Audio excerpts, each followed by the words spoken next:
Taiwanese ships drove away a Chinese Coast Guard boat yesterday. The Chinese vessel had entered Taiwan's waters near the Kinmen Islands. The rise in tensions comes a day after China's Coast Guard boarded a Taiwanese tourist boat. Meanwhile, Taipei says it is continuously tracking Beijing's ship activity near the Kinmen Islands. Sweden will donate almost $680 million in military aid to Ukraine. The package includes ammunition for artillery and anti-aircraft guns. It also includes maritime assault vessels and sea drones. This will be Sweden's 15th round of military aid for Kyiv. Meanwhile, Polish farmers dumped all the grain imported from Ukraine on railway tracks yesterday. This happened at the border between Poland and Ukraine. Protests against the import of Ukrainian grain come after some farmers say that the sale of their own produce has been severely impacted. Meanwhile, Ukraine says that the protest by Poland's farmers is a betrayal of European values. Russian President Vladimir Putin has denied accusations that his country is deploying nuclear weapons to space. Putin also said that Russia will always work towards cooperation in space rather than its weaponization. This comes after the US claimed that Russia had some sort of nuclear capability in space. However, Washington, D.C. did not elaborate on the allegations. Meanwhile, Russian Foreign Minister Sergei Lavrov met Venezuelan President Nicolas Maduro yesterday. The two leaders met as the Russian FM continues with his tour of Latin America. Lavrov and Maduro discussed cooperation on oil, gas and nuclear energy. Lavrov will next travel to Brazil. Ahead of Lavrov's visit to Brazil, U.S. Secretary of State Antony Blinken has arrived in the South American nation. Blinken will participate in a G20 meeting as Brazil assumes its presidency of the grouping. Blinken will also meet Brazilian President Luiz Inácio Lula da Silva. After this, he will travel to Argentina on the 22nd of February. U.S. President Joe Biden says he will announce more sanctions against Russia this Friday. The White House has said, and I quote, "We will hold Russia accountable for what happened to Mr. Navalny." Alexei Navalny was an opposition leader in Russia who was found dead in prison last week. The sanctions also come a day prior to the 2-year mark of the ongoing Russia-Ukraine war. Greek Prime Minister Kyriakos Mitsotakis is in India for a 2-day state visit. He will hold bilateral talks with the Indian Prime Minister Narendra Modi. Mitsotakis will meet other leaders of the Indian Parliament as well. The Greek PM will also travel to Mumbai to meet Indian business leaders. Two major political parties have agreed to form a coalition government in Pakistan. Former Prime Minister Nawaz Sharif's party, the PMLN, and former Foreign Minister Bilawal Bhutto Zardari's party, the PPP, will be joining hands. The coalition has nominated Nawaz Sharif's brother, former PM Shehbaz Sharif, as the next Prime Minister. Meanwhile, Bilawal Bhutto Zardari's father, Asif Ali Zardari, will be the coalition's presidential pick. Clashes erupted at the border between Afghanistan and Pakistan. Thousands of protesters blocked the border crossing, opposing the Pakistani government's recent diktat. Under the new regulations, Pakistan is allowing only valid passport holders to cross the border. The Pakistani police fired tear gas shells to disperse the demonstrators. Albanian protesters pelted stones and threw petrol bombs at government buildings last night. Demonstrations erupted after an opposition leader was put under house arrest on charges of corruption. The Albanian government has now deployed more than 1,000 security officials in the capital city of Tirana. The Prime Minister of the Democratic Republic of Congo, Jean-Michel Sama Lukonde, has stepped down. The resignation has triggered a dissolution of the government. Lukonde will now carry out his duties as a member of parliament. DR Congo's President Felix Tshisekedi will oversee the formation of a new government. Israel has launched a military exercise in the border regions with Lebanon. Tanks and attack helicopters will take part in live-fire drills. The drills come as tensions between Israel and the Lebanon-based Hezbollah group continue to spike. Moving to climate news, China has issued its highest weather alert for a cold wave. This comes after severe blizzards, snowfall and icy rain hit several northeastern provinces in China. In the Henan province, more than 100 trains were delayed due to bad weather yesterday. Meanwhile, heavy snowfall shocked several cities in the Hebei province. China's weather agency says temperatures in some areas could fall by 20 degrees Celsius by Friday. A winter storm battered the U.S. state of California with hail and heavy rainfall for the third straight day. This knocked out power for over 11,000 people and shut down the Santa Barbara airport for a day. Southern California is on watch for potential flash floods and mudslides. However, American forecasters say the storm will leave California by later today. In Bolivia, torrential rains have put hundreds of towns on alert for floods and landslides. Boats were used to rescue some locals from submerged regions in western Bolivia. Officials say at least 33 people have died since November due to bad weather. So far, more than 11,000 families have been victims of extreme rainfall in the South American nation. Incessant rains have triggered floods in several parts of Ecuador. In the coastal town of Playas, people used ropes to evacuate themselves to safety. Meanwhile, a bridge collapsed after 10 hours of continuous rainfall in Ecuador's southern El Oro province. Authorities say at least 5 people have died due to bad weather since the end of January. The South American nation of Peru is witnessing unusual weather conditions. In the capital city of Lima, residents flocked to the beach as temperatures rose above 30 degrees Celsius. Meanwhile, people at Peru's northern coast are struggling with floods. Peru's weather department says that the El Niño weather phenomenon has directly influenced these climate conditions. The Australian city of Perth has recorded its 7th day above 40 degrees Celsius this month. This is well beyond the previous record of 4 days that was set in February 2016. Western Australia has been suffering severe heat waves for 3 weeks. This has also prompted bushfire warnings in the state. COP28 President Sultan Al Jaber has urged countries to begin taking action to transition away from fossil fuels. He added that nations must update their plans to tackle climate change. The COP28 Climate Summit had taken place in the UAE last December, and countries had pledged to move away from fossil fuels. The COP29 Summit will take place in Azerbaijan this November.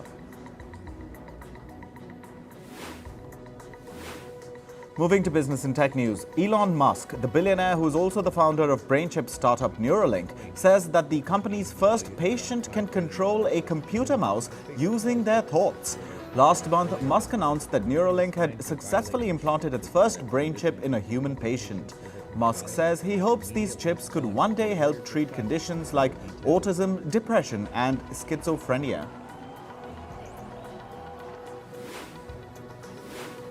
Meanwhile, Musk's electric car venture Tesla has hit a roadblock in Germany. The company's site expansion plan was reportedly voted down by locals in the German town of Grünheide.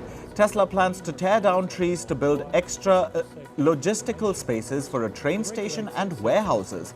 Now, local authorities are expected to decide if they want the plan to go ahead or not.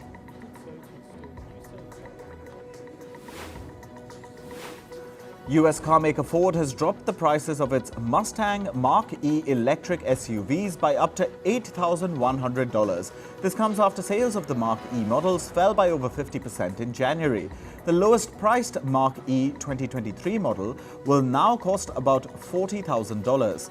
Meanwhile, the higher-end Mach-E GT spec has been priced at just above $52,000. United Airlines will be relying more on its Boeing 737 MAX 9 jets for now.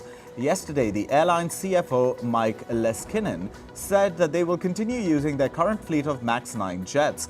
This comes as the company's order for 277 Boeing MAX 10 jets has been delayed. Boeing's MAX 10 aircraft are still awaiting certification from the US aviation regulator. Abu Dhabi's sovereign wealth fund Mubadala Investment is reportedly looking to buy a stake in London's Heathrow Airport. French investment firm Ardian has approached Mubadala for the deal. Last year, Ardian agreed to acquire a 25% stake in Heathrow Airport with Saudi Arabia's Public Investment Fund. If the deal goes ahead, Abu Dhabi will become the airport's third Gulf state shareholder after Saudi Arabia and Qatar. US retailer Walmart reported strong earnings for the fourth quarter yesterday. The firm's quarterly revenue rose by 6% to $173 billion. This is compared to $164 billion reported in the same period in the previous year. During the earnings call, Walmart also announced the acquisition of smart TV maker Vizio for $2.3 billion. Citigroup has raised compensation for its CEO, Jane Fraser, by 6% to $26 million. The company's board said that Fraser's pay is determined by the organizational changes she has brought. Citigroup last month announced plans to cut over 20,000 jobs in the next couple of years. Jane Fraser was appointed CEO of Citigroup in 2021. British banking giant Barclays has launched a major cost-cutting drive. The bank has said that it plans to save over $2.5 billion in the next 3 years. This comes as Barclays' annual profits fell by 6% to $8.3 billion in 2023. Microsoft is reportedly developing its own chips to improve the performance of its artificial intelligence server.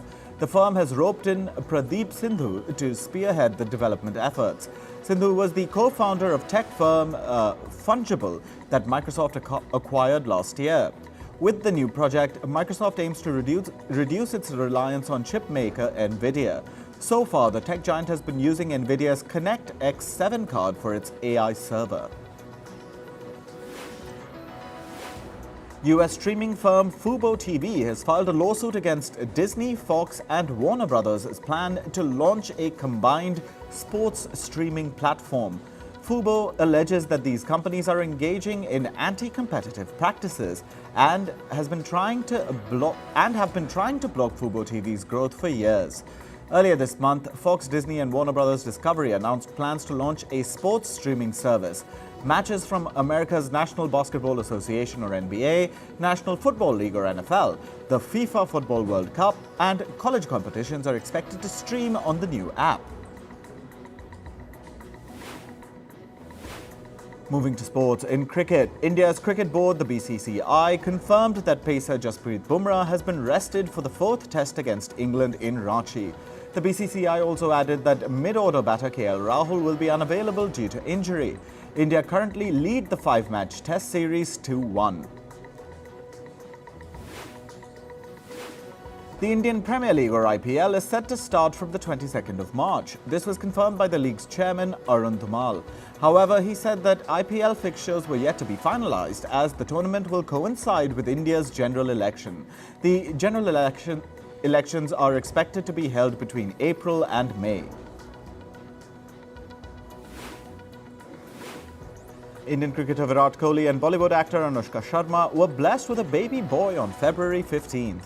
The couple took to Instagram to announce the news yesterday. They have named the boy Akaye. Kohli has been out of the ongoing 5-match test series against England, citing personal reasons.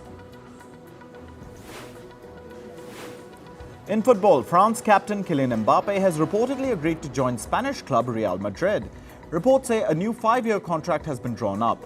Mbappe will earn over $16 million a season. It's also being reported that he will get about $162 million as a signing bonus to be paid over 5 years.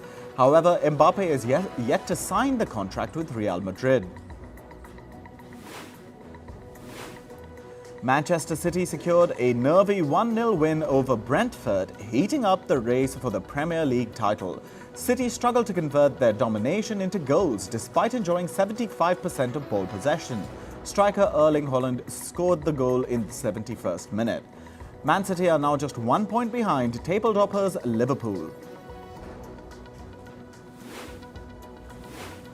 In tennis, it was another setback for the men's world number 2, Carlos Alcaraz.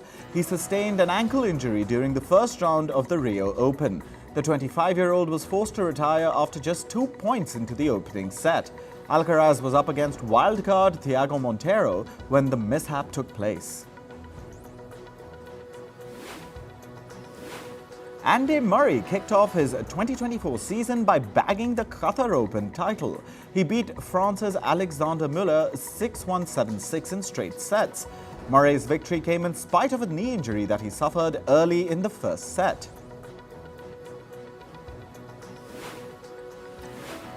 World number 2 Aryna Sabalenka crashed out of the Dubai Tennis Championships. She lost 7-6, 3-6, 0-6 in the second round against Donna Vekic yesterday.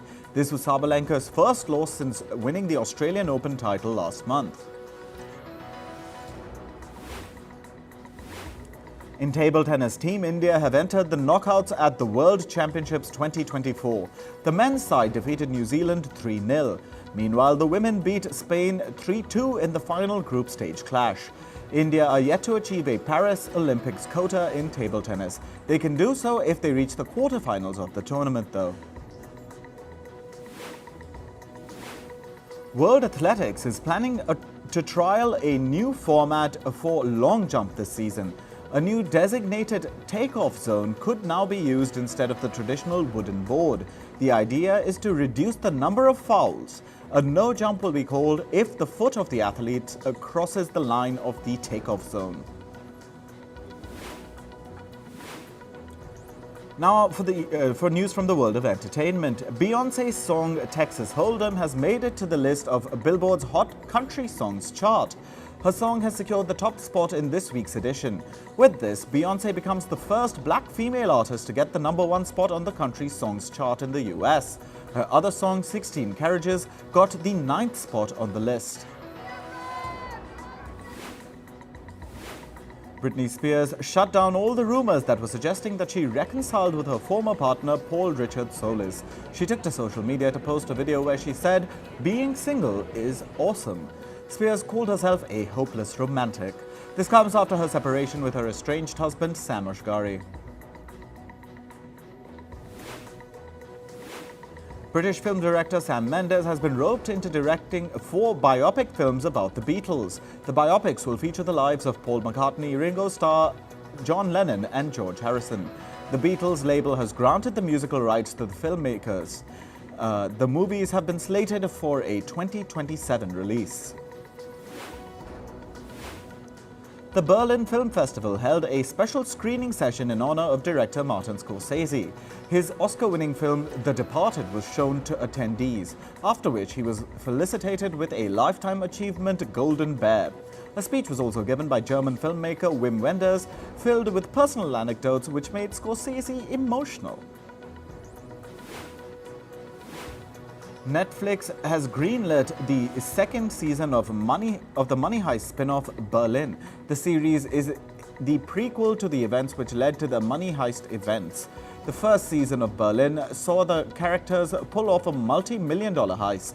The shooting for season 2 will begin in 2025. A Greek minister is not happy with the Netflix documentary series on Alexander the Great. He called it low content, rife with historical inaccuracies. The documentary, called Alexander, the Making of a God, is facing a heated debate over the portrayal of a romantic relationship between Alexander and his friend Hephaestion. The series debuted on the 31st of January this year. Warner Bros. Has moved the release date of Mickey 17 to 2025. The film, starring Robert Pattinson, will now release on the 31st of January next year. According to reports, the extension will allow the makers to finish the film that was affected by the twin Hollywood strikes last year. Actor Emma Stone might star in the remake of the South Korean comedy film Save the Green Planet.